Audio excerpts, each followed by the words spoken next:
दोस्तों, अमीर बनने के कई सारे तरीके हो सकते हैं, लेकिन अमीर बने रहने का सिर्फ एक ही तरीका है।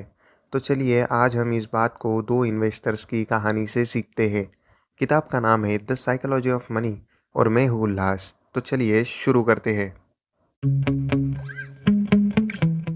जेसी लिवरमोर अपने टाइम का बेस्ट स्टॉक ट्रेडर्स में से एक था।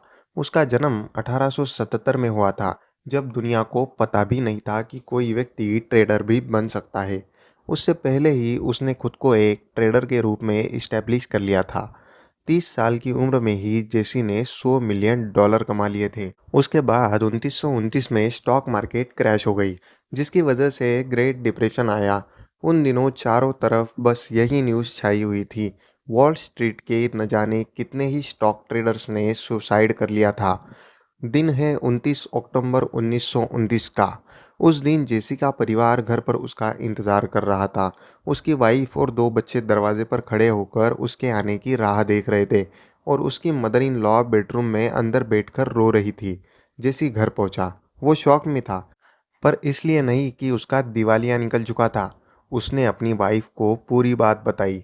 हुआ यूं था कि जेसी ने शर्त लगाई थी, स्टॉक मार्केट नीचे आएगा, और उसका अंदाज़ा एकदम सही निकला और वो करोड़पति बन गया।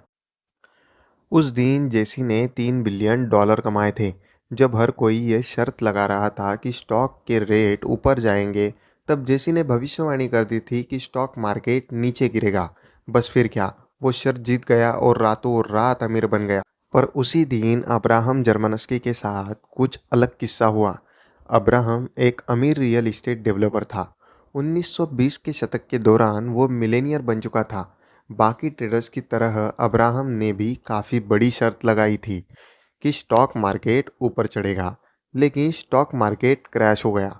उसके बाद कुछ दिनों बाद ही अब्राहम गायब हो गया। दरअसल उसने सुसाइड कर लिया था। फिर से जेसी लिवरमोर की कहानी पर आते हैं और उसे पूरी करते हैं। 1929 क्रैश के बाद जेसी ओवर कॉन्फिडेंट और अनस्टॉपेबल हो गया। वो एक के बाद एक बड़ी बड़ी शर्तें लगाता चला गया और जीतता चला गया। जेसी को लगा कि वो हमेशा ऐसे ही जीतता रहेगा, लेकिन 1933 में उसने अपना सारा पैसा गंवा दिया।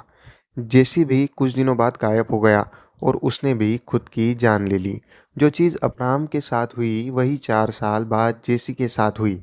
अब्राहम की तरह जेसी ने भी सुसाइड कर लिया, बल्कि वो सुसाइड करने पर मजबूर हो गया था।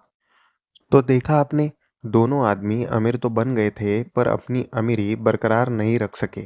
पैसा कमाना एक बात है, पर उसे बनाए रखना अलग चीज़ है। पैसे कमाने के लिए आपको बाहर निकलना पड़ेगा, रिस्क लेने पड़ेंगे, आपको ऑप्टिमिस्टिक बनना होगा। लेकिन पैसे को बनाए रखने के लिए आपको हम्बल होना पड़ेगा। आपको ये बात याद रखनी होगी कि किसी भी वक्त, किसी भी सेकंड आपकी सारी दौलत एक गलत कदम से छीन सकती है, क्योंकि ज़िंदगी ऐसी ही है।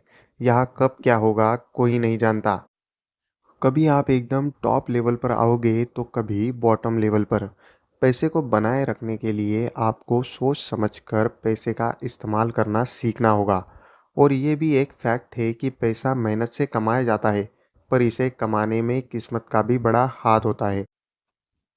ज़िंदगी में एक बात हमेशा याद रखना कि सक्सेस हमेशा रहने वाली चीज़ नहीं है। लाइफ में हार भी मिलेगी। बीते कल की सक्सेस आने वाले सुनहरे कल की गारंटी नहीं दे सकती। अब हम जानेंगे कि कैसे वॉरेन बफेट ने 70 साल से अपनी वेल्थ को मेंटेन किया और एक दशक से भी ज़्यादा तक अपने पैसे को कंपाउंड होने दिया, और अपनी 89 की उम्र में उनके पास $84.5 बिलियन थे। उससे पहले हम आपसे निवेदन करना चाहेंगे कि वीडियो को बनाने में बहुत मेहनत लगती है, तो कृपया हमारे चैनल को सब्सक्राइब और इस वीडियो को लाइक करिए, और कम से कम अपने एक दोस्त के साथ ज़रूर शेयर करिए। तो चलिए फिर से आते हैं अपनी वीडियो के ऊपर। वॉरेन बफेट को इन्वेस्टिंग आती थी। उन्हें पता था कि इन्वेस्टिंग के लिए कौन सी कंपनीज बेस्ट रहेंगी। साथ ही उन्हें ये भी पता था कि सबसे सस्ते स्टॉक कौन से थे, और वो सबसे ज़्यादा इफ़ेक्टिव मैनेजर्स को जानते थे। इस तरह से वो एक अमीर आदमी बने। उन्होंने अपनी ज़िंदगी में 14 रिसेशन झेल लिए, पर कभी भी डर के कारण अपने स्टॉक्स नहीं बेचे। उन्होंने अपनी रेपुटेशन दांव पे नहीं लगाई। उन्होंने खुद को किसी एक स्ट्रैटेजी, एक ओपिनियन या एक पासिंग ट्रेंड तक सीमित नहीं रखा।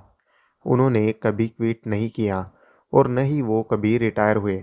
65 साल के बाद भी वो कंपाउंडिंग करते रहे और इस तरह वॉरेन बफेट ने अपने पैसे को मैनेज किया। अब आते हैं कंक्लूजन के ऊपर। इस वीडियो में हमने जेसी लिवरमोर और अब्राहम जर्मनस्की की कहानी सुनी। इनमें से एक दिन के $3 बिलियन कमाता था, जबकि दूसरा अपना सारा पैसा गवा बैठा था। बाद में दोनों ने ही सुसाइड कर लिया। आखिर में हमने द ग्रेट वॉरेन बफेट के बारे में पढ़ा। तो आप इन सारे लोगों में से किसके जैसा बनना पसंद करेंगे, हमें कमेंट बॉक्स में ज़रूर बताना। और याद रखो कि ज़िंदगी में रेपुटेशन, फ्रीडम, फैमिली, प्यार और खुशी सबसे कीमती चीज़ है, जो पैसे, पावर और फेम से कहीं बढ़कर है।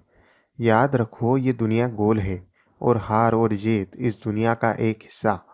कभी हमारे पास सब कुछ होता है और कभी कुछ भी नहीं। अमीर बनने के कई सारे तरीके हैं, लेकिन अपनी अमीरी बरकरार रखने का सिर्फ एक तरीका है। इसलिए हम्बल बनो, पैसे की वैल्यू को समझो और जो आपके पास है उसमें खुश रहना सीखो। जिनसे आप प्यार करते हैं उनके साथ वक्त गुजारो, क्योंकि परिवार और सच्चे दोस्त ही इंसान का सबसे बड़ा खजाना होते हैं। अगर आपने यहाँ तक इस वीडियो को देखा है तो एक लाइक करके हमारा उत्साह ज़रूर बढ़ाइए, क्योंकि इससे हमें पता चलेगा कि आपको किस तरह का कंटेंट पसंद है।